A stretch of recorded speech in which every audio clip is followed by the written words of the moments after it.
This is a TLC recording. The Scarlet Letter by Nathaniel Hawthorne. Chapter 20. The Minister in a Maze. As the minister departed in advance of Hester Prynne and little Pearl, he threw a backward glance, half expecting that he should discover only some faintly traced features or outline of the mother and the child, slowly fading into the twilight of the woods. So great a vicissitude in his life could not at once be received as real. But there was Hester, clad in her gray robe, still standing beside the tree trunk, which some blast had overthrown a long antiquity ago, and which time had ever since been covering with moss, so that these two faded ones, with earth's heaviest burden on them, might there sit down together and find a single hour's rest and solace.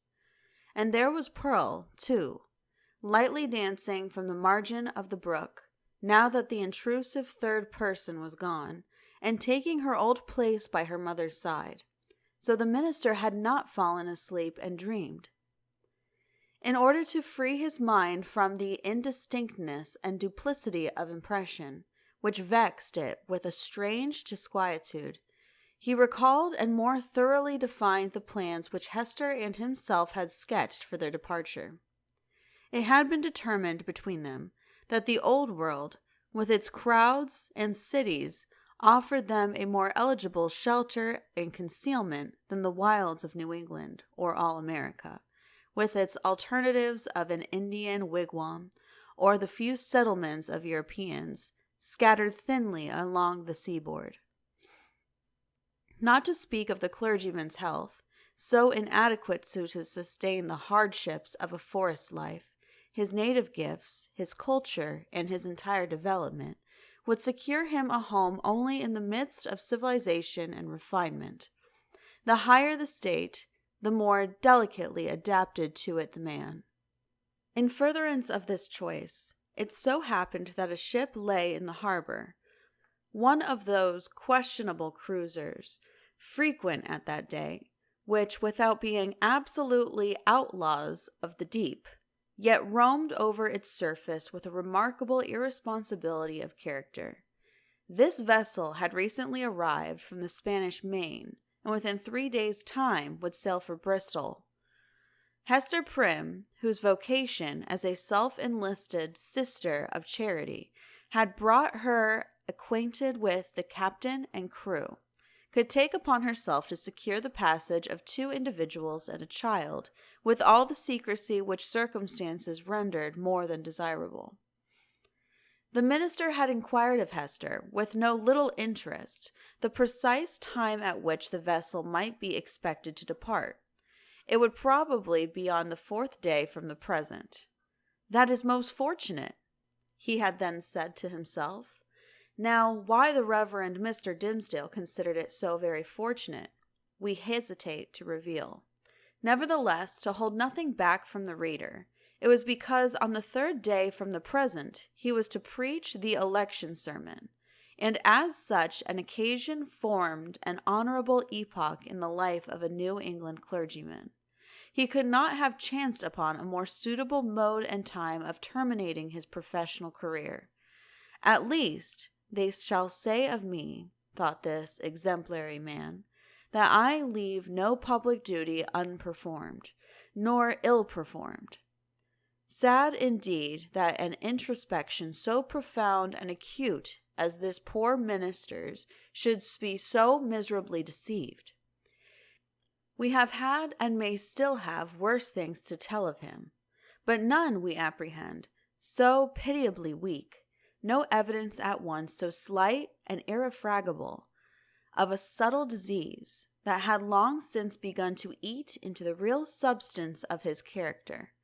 No man for any considerable period can wear one face to himself and another to the multitude, without finally getting bewildered as to which may be the true. The excitement of Mr. Dimmesdale's feelings, as he returned from his interview with Hester, lent him unaccustomed physical energy and hurried him townward at a rapid pace. The pathway among the woods seemed wilder, more uncouth with its rude natural obstacles, and less trodden by the foot of man than he remembered it on his outward journey. But he leaped across the plashy places, thrust himself through the clinging underbrush, climbed the ascent, plunged into the hollow, and overcame, in short, all the difficulties of the track, with an unweariable activity that astonished him. He could not but recall how feebly, and with what frequent pauses for breath, he had toiled over the same ground only 2 days before. As he drew near the town, he took an impression of change from the series of familiar objects that presented themselves. It seemed not yesterday, not 1 nor 2, but many days or even years ago since he had quitted them. There indeed was each former trace of the street, as he remembered it, and all the peculiarities of the houses, with the due multitude of gable peaks, and a weathercock at every point where his memory suggested one. Not the less, however, came this importunately obtrusive sense of change. The same was true as regarded the acquaintances whom he met, and all the well-known shapes of human life about the little town. They looked neither older nor younger now. The beards of the aged were no wider, nor could the creeping babe of yesterday walk on his feet today.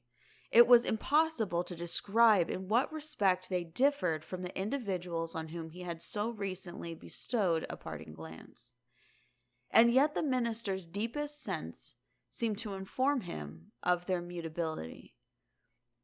A similar impression struck him most remarkably as he passed under the walls of his own church. The edifice had so very strange, and yet so familiar, an aspect, that Mr. Dimmesdale's mind vibrated between 2 ideas, either that he had seen it only in a dream hitherto, or that he was merely dreaming about it now. This phenomenon, in the various shapes which it assumed, indicated no external change, but so sudden and important a change in the spectator of the familiar scene, that the intervening space of a single day had operated on his consciousness like the lapse of years. The minister's own will and Hester's will, and the fate that grew between them, had wrought this transformation. It was the same town as heretofore, but the same minister returned not from the forest. He might have said to the friends who greeted him, "I am not the man for whom you take me. I left him yonder in the forest, withdrawn into a secret dell by a mossy tree trunk and near a melancholy brook. Go, seek your minister and see if his emaciated figure, his thin cheek, his white, heavy, pain-wrinkled brow be not flung down there like a cast-off garment." His friends, no doubt, would still have insisted with him, "Thou art thyself the man," but the error would have been their own, not his. Before Mr. Dimmesdale reached home, his inner man gave him other evidences of a revolution in the sphere of thought and feeling. In truth, nothing short of a total change of dynasty and moral code in that interior kingdom was adequate to account for the impulses now communicated to the unfortunate and startled minister. At every step he was incited to do some strange, wild, wicked thing or other, with a sense that it would be at once involuntary and intentional in spite of himself, yet growing out of a profounder self than that which opposed the impulse. For instance, he met one of his own deacons. The good old man addressed him with the paternal affection and patriarchal privilege, with his venerable age, his upright and holy character, and his station in the church, entitled him to use. And conjoined with this, the deep, almost worshipping respect which the minister's professional and private claims alike demanded.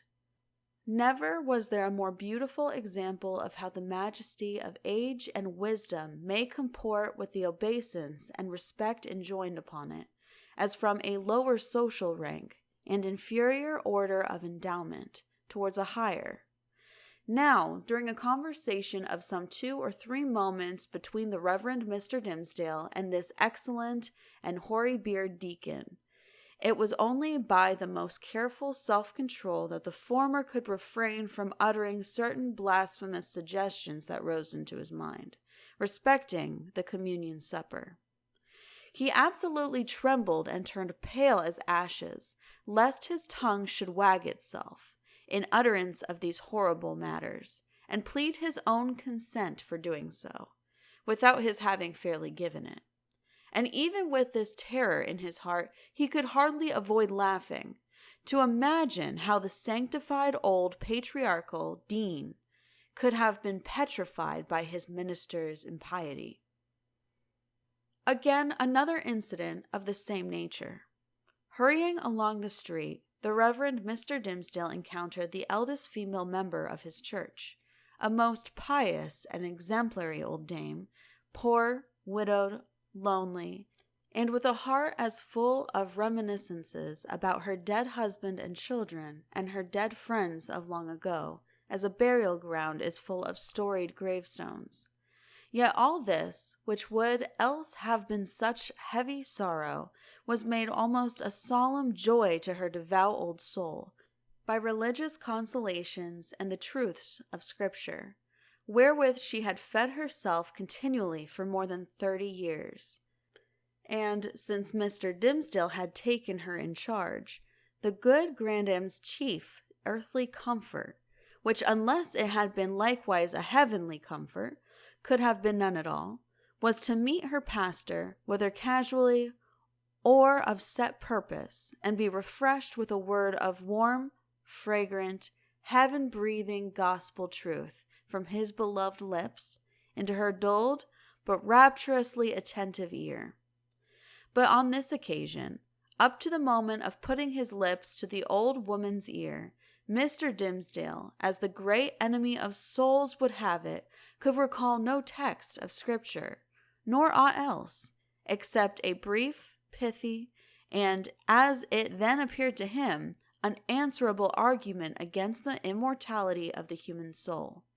The instillment thereof into her mind would probably have caused this aged sister to drop down dead at once, as by the effect of an intensely poisonous infusion. What he really did whisper, the minister could never afterwards recollect. There was perhaps a fortunate disorder in his utterance, which failed to impart any distinct idea to the good widow's comprehension, or which Providence interpreted after a method of its own. Assuredly, as the minister looked back, he beheld an expression of divine gratitude and ecstasy that seemed like the shine of the celestial city on her face, so wrinkled and ashy pale. Again, a third instance.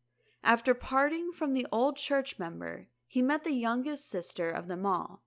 It was a maiden newly won, and won by the Reverend Mr. Dimmesdale's own sermon, on the Sabbath after his vigil, to barter the transitory pleasures of the world for the heavenly hope that was to assume brighter substance as life grew dark around her, and which would gild the utter gloom with final glory. She was fair and pure as a lily that had bloomed in paradise. The minister knew well that he was himself enshrined within the stainless sanctity of her heart, which hung its snowy curtains about his image, imparting to religion the warmth of love, and to love a religious purity. Satan, that afternoon, had surely led the poor young girl away from her mother's side, and thrown her into the pathway of this sorely tempted, or, shall we not rather say, this lost and desperate man. As she drew nigh, the archfiend whispered him to condense into small compass and drop into her tender bosom a germ of evil that would be sure to blossom darkly soon, and bear black fruit betimes. Such was his sense of power over this virgin soul, trusting him as she did, that the minister felt potent to blight all the field of innocence with but one wicked look, and develop all its opposite with but a word. So, with a mightier struggle than he had yet sustained, he held his Geneva cloak before his face and hurried onward, making no sign of recognition, and leaving the young sister to digest his rudeness as she might. She ransacked her conscience, which was full of harmless little matters, like her pocket or her work-bag, and took herself to task, poor thing, for 1,000 imaginary faults, and went about her household duties with swollen eyelids the next morning. Before the minister had time to celebrate his victory over this last temptation, he was conscious of another impulse, more ludicrous and almost as horrible. It was, we blush to tell it, it was to stop short in the road and teach some very wicked words to a knot of little Puritan children who were playing there, and had but just begun to talk. Denying himself this freak, as unworthy of his cloth, he met a drunken seaman, one of the ship's crew from the Spanish Main, and here, since he had so valiantly forbone all other wickedness, poor Mr. Dimmesdale longed, at least, to shake hands with the tarry blackguard, and recreate himself with a few improper jests, such as dissolute sailors to abound with, and a volley of good, round, solid, satisfactory, and heaven-defying oaths. It was not so much a better principle as partly his natural good taste, and still more his buck-ramed habit of clerical decorum, that carried him safely through the latter crisis. "What is it that haunts and tempts me thus?" cried the minister to himself at length, pausing in the street, and striking his hand against his forehead. "Am I mad, or am I given over utterly to the fiend? Did I make a contract with him in the forest, and sign it with my blood? And does he now summon me to its fulfillment by suggesting the performance of every wickedness which his most foul imagination can conceive?" At the moment when the Reverend Mr. Dimmesdale thus communed with himself, and struck his forehead with his hand, old Mistress Hibbins, the reputed witch lady, is said to have been passing by. She made a very grand appearance, having on a high headdress, a rich gown of velvet, and a ruff done up with the famous yellow starch, of which Anne Turner, her especial friend, had taught her the secret, before this last good lady had been hanged for Sir Thomas Overbury's murder. Whether the witch had read the minister's thoughts or no, she came to a full stop, looked shrewdly into his face, smiled craftily, and, though little given to converse with clergymen, began a conversation. "So, reverend sir, you have made a visit into the forest," observed the witch lady, nodding her high headdress at him. "The next time I pray you to allow me only a fair warning, and I shall be proud to bear you company, without taking overmuch upon myself. My good word will go far towards gaining any strange gentleman a fair reception from yonder potentate you wot of." "I profess, madam," answered the clergyman with a grave obeisance, such as the lady's rank demanded, and his own good breeding made imperative, "I profess, on my conscience and character, that I am utterly bewildered as touching the purport of your words. I went not into the forest to seek a potentate. Neither do I, at any future time, design a visit thither, with a view to gaining the favor of such a personage. My one sufficient object was to greet that pious friend of mine, the Apostle Eliot, and rejoice with him over the many precious souls he hath won from heathendom."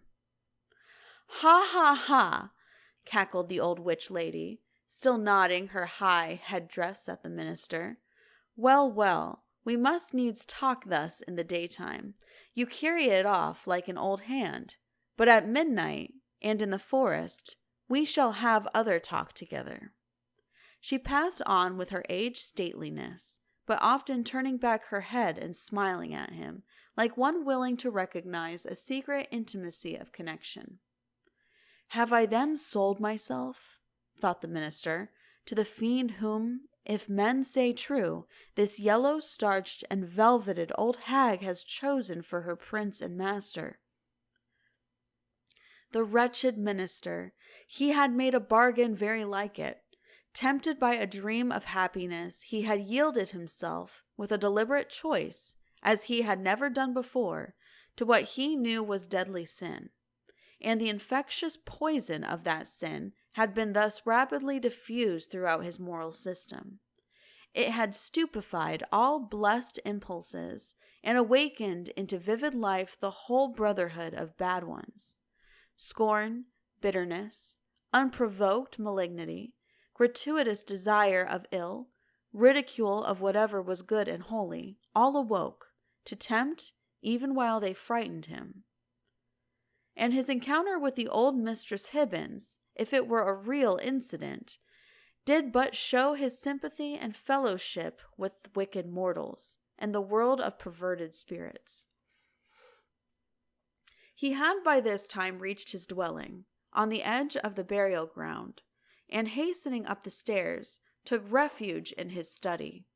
The minister was glad to have reached this shelter, without first betraying himself to the world of any of those strange and wicked eccentricities to which he had been continually impelled while passing through the streets. He entered the accustomed room, and looked around him on its books, its windows, its fireplace, and the tapestried comfort of the walls, with the same perception of strangeness that had haunted him throughout his walk from the forest dell into the town, and thitherward. Here he had studied and written, here gone through fast and vigil, and come forth half alive, here striven to pray, here borne 100,000 agonies. There was the Bible, in its rich old Hebrew, with Moses and the prophets speaking to him, and God's voice through all. There, on the table, with the inky pen beside it, was an unfinished sermon, with a sentence broken in the midst, where his thoughts had ceased to gush out upon the page 2 days before. He knew that it was himself, the thin and white-cheeked minister, who had done and suffered these things, and written thus far into the election sermon. But he seemed to stand apart, and eye this former self with scornful, pitying, and half-envious curiosity. That self was gone. Another man had returned out of the forest, a wiser one, with a knowledge of hidden mysteries which the simplicity of the former never could have reached, a bitter kind of knowledge that. While occupied with these reflections, a knock came at the door of the study, and the minister said, "Come in," not wholly devoid of an idea that he might behold an evil spirit. And so he did. It was old Roger Chillingworth that entered. The minister stood, white and speechless, with one hand on the Hebrew Scriptures, and the other spread upon his breast. "Welcome home, reverend sir," said the physician. "And how found you that godly man, the Apostle Eliot? But methinks, dear sir, you look pale, as if the travel through the wilderness had been too sore for you. Will not my aid be requisite to put you in heart and strength to preach your election sermon?" "Nay, I think not so," rejoined the Reverend Mr. Dimsdale. "My journey and the sight of the holy apostle yonder and the free air which I have breathed have done me good, after so long confinement in my study. I think to need no more of your drugs, my kind physician, good though they be, and administered by a friendly hand." All this time, Roger Chillingworth was looking at the minister with the grave and intent regard of a physician towards his patient. But in spite of this outward show, the latter was almost convinced of the old man's knowledge, or at least his confident suspicion, with respect to his own interview with Hester Prynne. The physician knew then that in the minister's regard, he was no longer a trusted friend, but his bitterest enemy. So much being known, it would appear natural that a part of it should be expressed. It is singular, however, how long a time often passes before words embody things, and with what security two persons, who choose to avoid a certain subject, may approach its very verge and retire without disturbing it. Thus the minister felt no apprehension that Roger Chillingworth would touch in express words upon the real position which they sustained towards one another. Yet did the physician, in his dark way, creep frightfully near the secret. "Were it not better," said he, "that you use my poor skill tonight? Verily, dear sir, we must take pains to make you strong and vigorous for this occasion of the election discourse. The people look for great things from you, apprehending that another year may come about and find their pastor gone." "Yea, to another world," replied the minister with pious resignation. "Heaven grant it be a better one, for in good sooth, I hardly think to tarry with my flock through the flitting seasons of another year. But touching your medicine, kind sir, in my present frame of body, I need it not." "I joy to hear it," answered the physician. "It may be that my remedies, so long administered in vain, begin now to take due effect. Happy man were I, and well deserving of New England's gratitude could I achieve this cure." "I thank you from my heart, most watchful friend," said the Reverend Mr. Dimsdale with a solemn smile. "I thank you, and can but requite your good deeds with my prayers."